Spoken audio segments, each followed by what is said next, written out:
চাৰ্ভেইৰসকল অষ্টম দৰমহা আয়োগ গঠন কৰিব ৰাজ্য চৰকাৰে আৰু ইয়াৰ বাজেটত সিদ্ধান্ত গ্ৰহণ কৰিছে। ৰাজ্যৰ চৰকাৰী কৰ্মচাৰীসকলৰ বাবে অষ্টম বেতন কমিশ্যন কাৰ্যকৰী হ'ব বুলি জনাইছে বিত্তমন্ত্ৰী জয়ন্ত বৰুৱাই। অষ্টম দৰমহা কমিশ্যন আহিলে কৰ্মচাৰীৰ ন্যূনতম দৰমহা কিমান হ'ব সেই প্ৰশ্ন বহুতৰ মনলৈ আহিছে। পূৰ্বে যদি 18,000 টকা দৰমহা আছিল তেন্তে অষ্টম দৰমহা কমিশ্যন কাৰ্যকৰী হোৱাৰ পাছত সেই দৰমহা পোনে পোনে 69,000 টকা হ'ব নেকি? ইয়াক লৈ আমি বিশেষ খবৰ আপোনালোকৰ মাজলৈ লৈ আহিছে। হয় চাৰ্ভেইৰসকল, ভিডিঅ'টো শেষলৈকে চাব। আনহাতে নতুনকৈ হোৱা চাৰ্ভেইৰসকলে কৰ্মচাৰী পেঞ্চনৰ প্ৰতিটো খবৰ আমাৰ চেনেলটো ছাবস্ক্ৰাইব কৰি নাপাহৰিব। আৰু যি দৰমহা বৃদ্ধি 18,000ৰ পৰা যে 69,000 টকা হ'ব পাৰে আৰু এয়া সকলো নিৰ্ভৰ কৰিব ফিটমেন ফেক্টৰৰ ওপৰত। হয় চাৰ্ভেইৰসকল, আপোনালোকে ঠিকেই শুনিছে। এই দৰমহা বৃদ্ধিৰ বিষয়টো সম্পূৰ্ণ নিৰ্ভৰ কৰে ফিটমেন ফেক্টৰৰ ওপৰত। এয়া প্ৰকৃততে এটা নিৰ্দিষ্ট গুণক যাৰ ওপৰত ভিত্তি কৰি কৰ্মচাৰীসকলৰ মূল দৰমহা, পেঞ্চন আৰু অন্যান্য ভাতা বৃদ্ধি কৰা হয়। মনত ৰাখিব যে সপ্তম দৰমহা কমিশ্যনত এই ফিটমেন ফেক্টৰ আছিল 2.57। ইয়াৰ ওপৰত ভিত্তি কৰি পূৰ্বে ন্যূনতম মূল দৰমহা 7,000 টকাৰ পৰা বাঢ়ি 18,000 টকা হৈছিল। আৰু এই ফিটমেন ফেক্টৰে কেনেকৈ কাম কৰে? অষ্টম দৰমহা কমিশ্যনত ন্যূনতম দৰমহা 18,000 টকাৰ বহু পৰিমাণে বঢ়াবলৈ প্ৰস্তাৱ ৰাখিছে ইউনিয়নসমূহে। কৰ্মী সংগঠনসমূহৰ দাবী অনুসৰি ফিটমেন ফেক্টৰ 3.83 হ'লে তেনেহ'লে 18,000 পূৰণ 3.83 তেনেহ'লে 68,940 টকা, তাৰমানে পোনে পোনে 69,000 টকা হ'বগৈ। আৰু যাৰ ফলত দৰমহা বৃদ্ধিৰ দাবী জনোৱা হৈছে।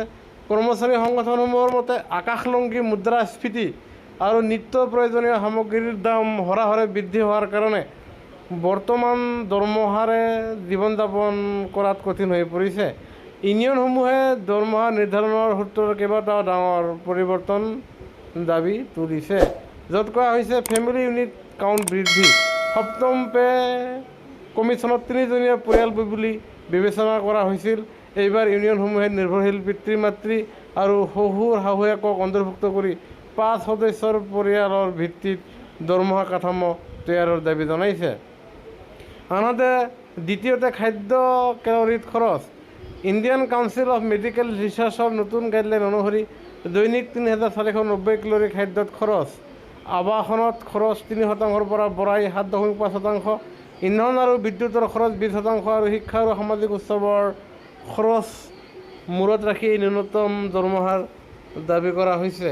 আৰু যি ন্যূনতম দৰমহা বৃদ্ধি হ'ব পাৰে সেয়া হ'ল 1.2 কোটিৰো বেছি কেন্দ্ৰীয় চৰকাৰৰ কৰ্মচাৰী আৰু পেঞ্চনভোগীয়ে এই সিদ্ধান্তৰ দিশে চকু দিছে। অৱশ্যে ন্যূনতম দৰমহা 69,000 অংকটো কোনো অফিচিয়েল প্ৰস্তাৱ নহয়, এয়া কৰ্মচাৰী সংগঠনসমূহৰ দাবীহে। যাৰ ফলত টেক হোম চেলাৰীত কিমান বাঢ়িব পাৰে?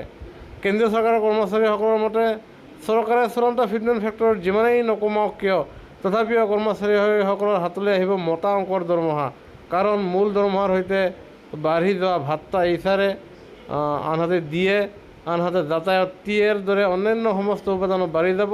অষ্টম দৰমহা কমিশ্যনৰ চূড়ান্ত ৰিপৰ্টৰ পাছতে স্পষ্ট হ'ব যে সাধাৰণ কৰ্মচাৰীসকলৰ জেপলৈ কিমান টকা আহিব। আৰু যাৰ ফলত কৰ্মচাৰী সংগঠনে এইবাৰ ফিটমেন ফেক্টৰ 2.86 কৰাৰ দাবী জনাইছে। যদিও 2.86 নকৰিলেও যদিহে 2.5 নাইবা 2.0, 2.2 আশে-পাশে থাকে তথাপিও আপোনালোকৰ দৰমহাত প্ৰায় দ্বিগুণ বৃদ্ধি পোৱা পৰিলক্ষিত হ'ব। সেয়েহে কৰ্মচাৰী পেঞ্চনৰ প্ৰতিটো খবৰ বাবে আমাৰ চেনেলটো ছাবস্ক্ৰাইব কৰি নাপাহৰিব। ধন্যবাদ।